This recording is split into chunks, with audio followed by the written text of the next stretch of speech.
You mean nothing to me anymore. Never set foot in this house again. My father's harsh words echoed in my ears, supported by John, my soon-to-be husband. I left my family home in tears right after graduating from high school. My name is Amy, and now, at 36, I am a farmer.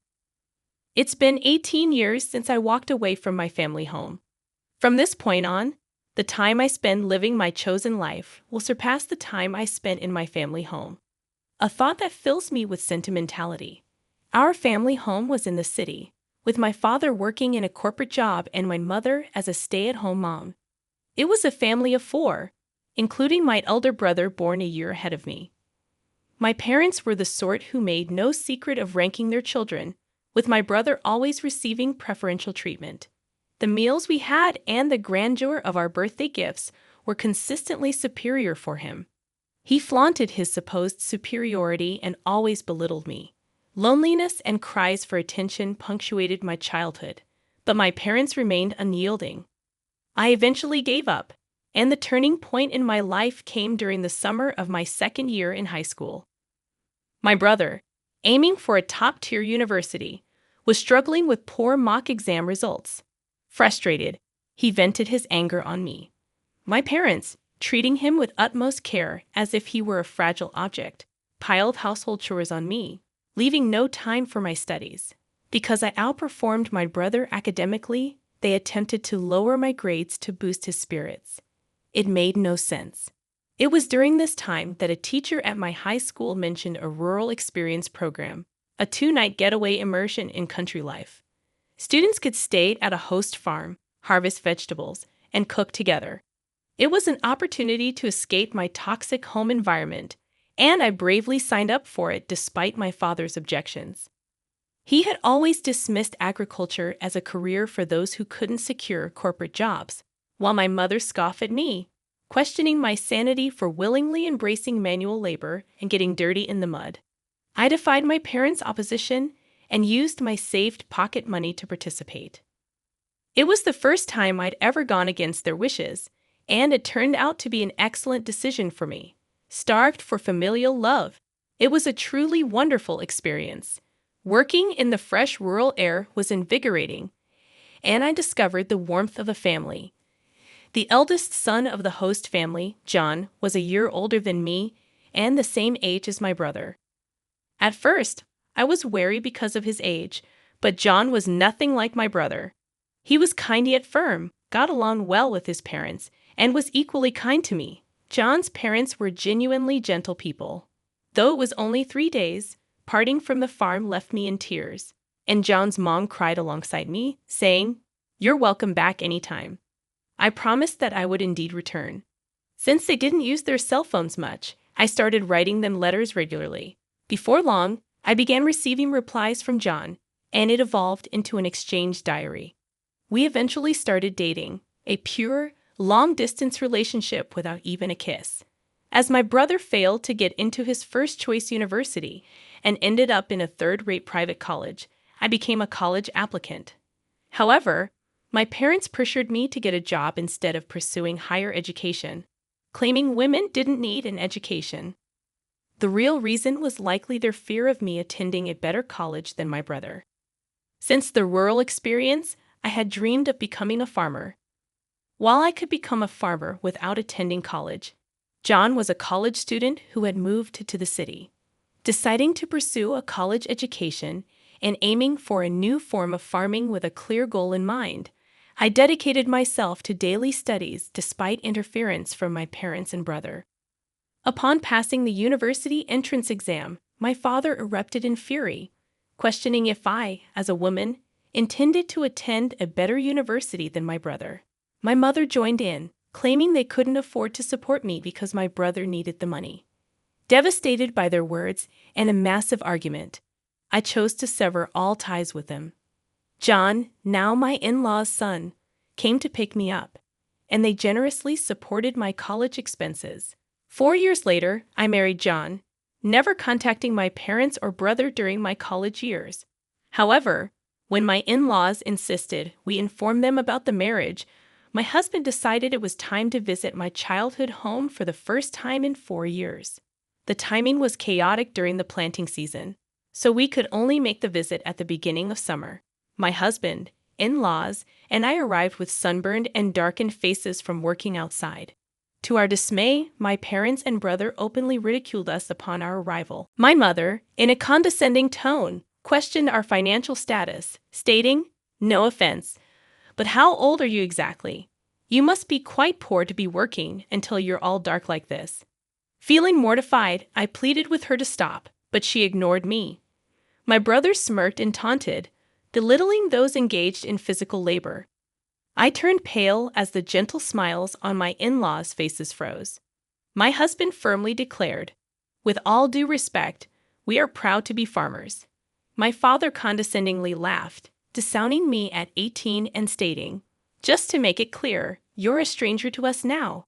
You're marrying a poor farmer who has to sweat and work hard. We're going to treat you as if you don't exist. It'll be a problem if you come asking us for money. We don't want to see you anymore." Already disowned at 18, I knew I was on my own, even without explicit confirmation. Despite this, I tried to maintain courtesies. The sympathetic looks from my in-laws and John were difficult to bear. On the way home, I quietly wept and resolved to forget about my biological family. Time passed, and 18 years flew by. The emotional wounds had thoroughly healed. I had given birth to 2 children, and my days were busy but fulfilling. Although I had virtually erased the memories of my parents and my brother, I was informed by a cousin that my brother was getting married. My cousin and I had always been close, occasionally meeting even after my marriage. At the wedding, my cousin said, however, I hadn't heard anything about the marriage plans of my parents or my brother. "Well, since we're estranged, it's true that there's no way for me to know," I replied. "I heard they are building a new duplex. I wonder if it's completed." Apparently, both my parents, my brother, and his wife planned to move after the wedding. My cousin knew about the estrangement between my parents and me, that they seemed to think that I would attend weddings and funerals. After finishing the phone call with my cousin, I impulsively dialed my mother's cell phone number. However, I was met with an automated message saying, "This number is no longer in use." I tried calling my father next, and again, the same automated message. Had they changed their cell phone numbers? I didn't know my brother's number, so I couldn't call him. With trembling fingers, I dialed the landline for my family home, and it connected. My heart was pounding as I waited for someone to pick up. "Hello," my brother answered. "Brother, it's Amy," I said, hesitating over what to say next. About to offer congratulations, my brother cut me off. "There's no need for you to do anything. You're a farmer or a stranger to me. Don't call me," he yelled, and hung up the phone. I rushed to call him back, only to find that I was already blocked. This was harsh. No matter how much he hated me, we were still family, and it hurt to be rejected like this. Seeing my distress, my husband was concerned and gently asked, "What's wrong? Did something happen?" I couldn't hold back my tears any longer, and when I told him about the conversation, both my husband and my in-laws were as furious as if it had happened to them. "Your home is here, Amy. Your family is with us," my mother-in-law reassured me.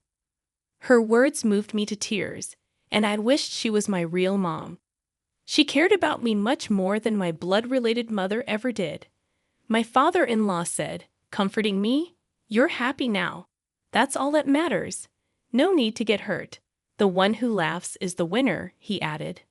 My husband chimed in, saying, "Let's take them as a bad example and make sure we don't turn out like that, even for our children." Not knowing the situation, he hugged me tightly. "Thank you, everyone," I said, feeling warmth in my heart, realizing how happy I was now, even though I wasn't blessed with a supportive biological family. However, things took a drastic turn when my business was featured on national television. My in-laws, originally large-scale grain farmers in the American Midwest, who also grew a wide variety of vegetables and fruits, had a lot of produce that didn't meet the standards. I had studied food business in college and spent a lot of time figuring out how to sell all the produce without waste. Backed by the local farmers union, I started an online business selling jams, juices, and pickles made from slightly damaged fruits and vegetables that couldn't be sold as they were. My business was a huge success.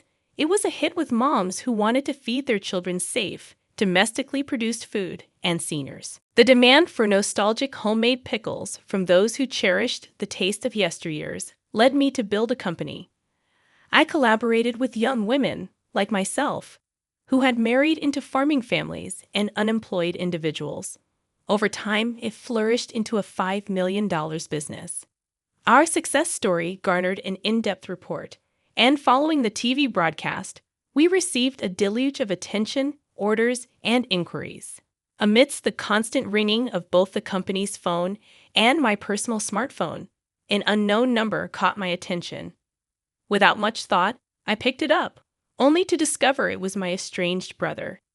It appeared he had seen the national television feature on my success and wanted to borrow money to start a business. Swiftly and firmly, I rejected his request. Undeterred, my brother persistently screamed over the phone, urging me to stop arguing and give him the money, asserting that if a woman like me could start a business and make money, he was bound to be successful. The irony struck me. This was the same brother who had previously declared me a total stranger when I was just a simple farmer. Instead of responding to his pleas, I questioned him about why they hadn't informed me about the move. His surprising answer revealed that my brother's wife, a city girl, had influenced the decision to cut ties the moment my name was mentioned. An insight into her character led me to believe she shared the traits of my brother and parents. A few hours later, an unknown number called again, revealing itself as my father. He demanded an explanation for why I, a woman, was the boss and accused me of stealing a man's job. I clarified that both John and my father-in-law were integral to the farming business, and it was only natural. Though somewhat convinced, my father questioned why I hadn't contacted them.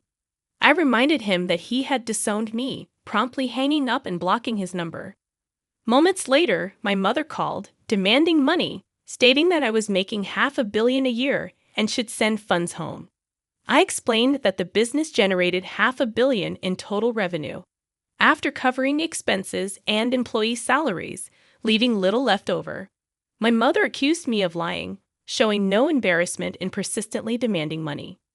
Firmly, I asserted that I wouldn't send money to strangers, whether I had it or not, then hung up and blocked her number. I thought that would be the end of it, but I was mistaken.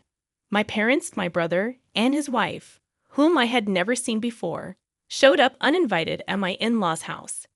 My father announced, "Hey, Emmy, want to hear the surprise? I'm revoking the disownement."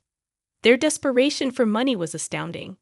Even my mother-in-law couldn't hide her disbelief and asked, "What on earth is going on with you people?" The discomfort was evident, and my father-in-law and mother-in-law glared at my parents in silence.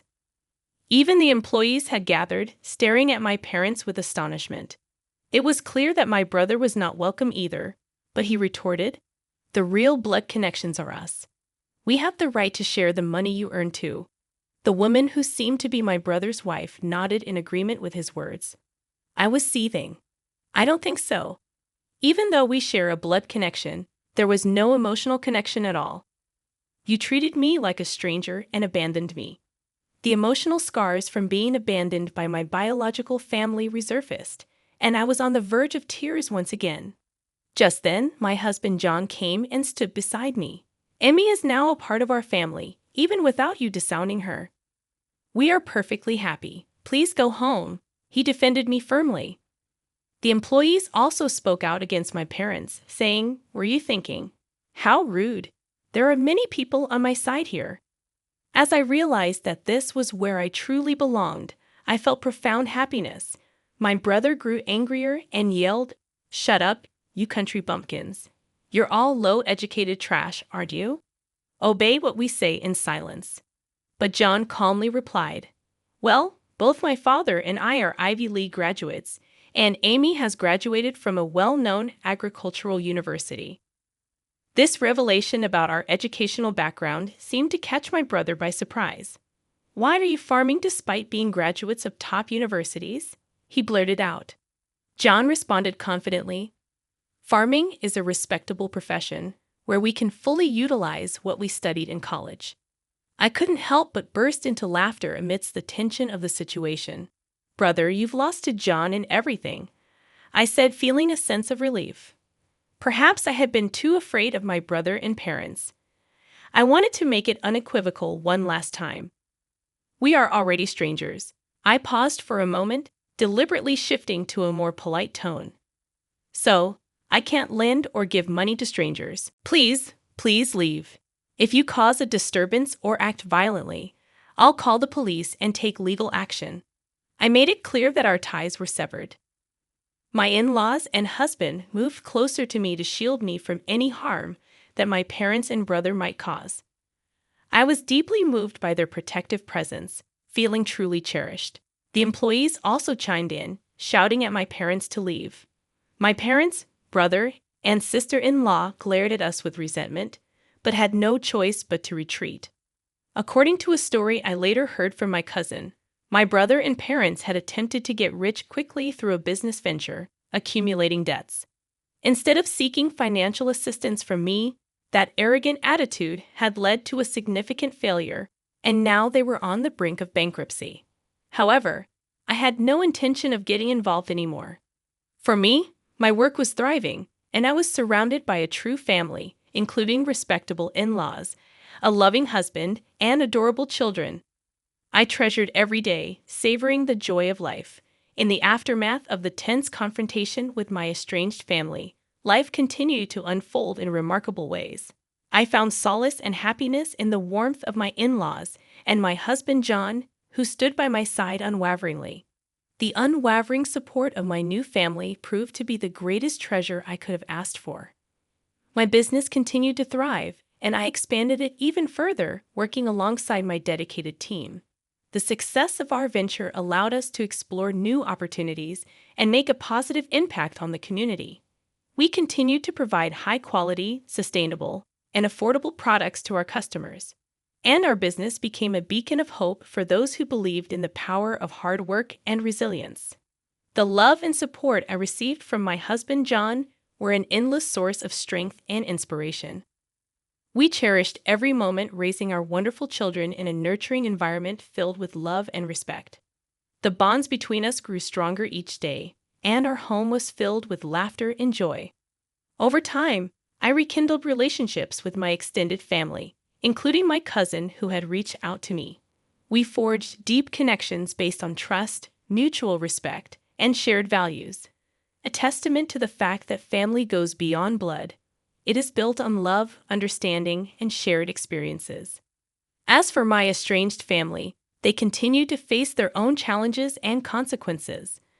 I wished them well from a distance but remained steadfast in my decision to focus on my own path.